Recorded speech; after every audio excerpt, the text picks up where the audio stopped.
Bonjour à toutes et à tous et bienvenue pour le journal télévisé du lundi 29 mars 2010. Et nous allons commencer par la triste nouvelle qui est survenue samedi avec le décès de l'ancien champion du monde Vassili Smyslov. Le Russe s'est éteint à l'âge de 89 ans. Le Russe a été champion du monde en 1957 pendant un an. À l'époque, il y avait des vraies joutes contre son grand rival Mikhail Botvinnik. Le premier championnat du monde s'était soldé par 12 partout. Finalement, Vassili Smyslov l'avait emporté 12,5, 9,5 pour finalement rendre le titre un an plus tard.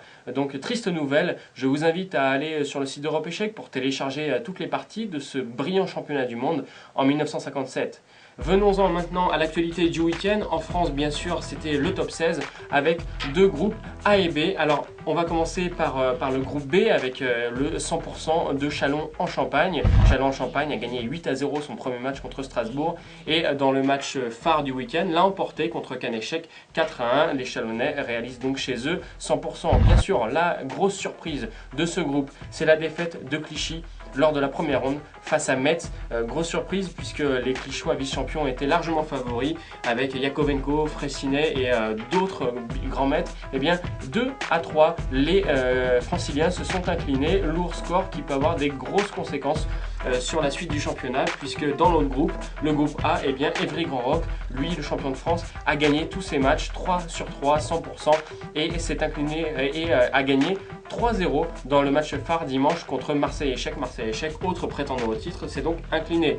C'est Vendeuvre qui réalise la bonne opération dans le groupe A, puisque il réalise également 9 points sur 9 avec au premier échiquier Kazimjanov, l'Ouzbek, ancien champion du monde, et il était donc aux commandes.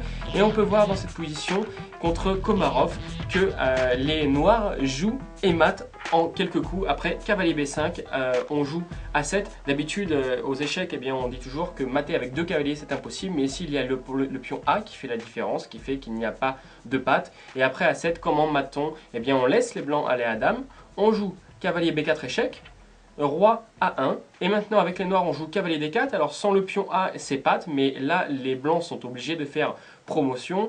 Komarov a réalisé A8 dame, et maintenant il y a cavalier B3 échec et mat. Jolie fin pour cette belle partie qui a quand même duré 93 coups. Rendez-vous lundi prochain pour un nouveau journal télévisé et les résultats de l'actu nationale et internationale.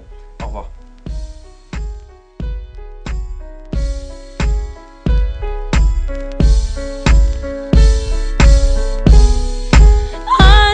Want you close.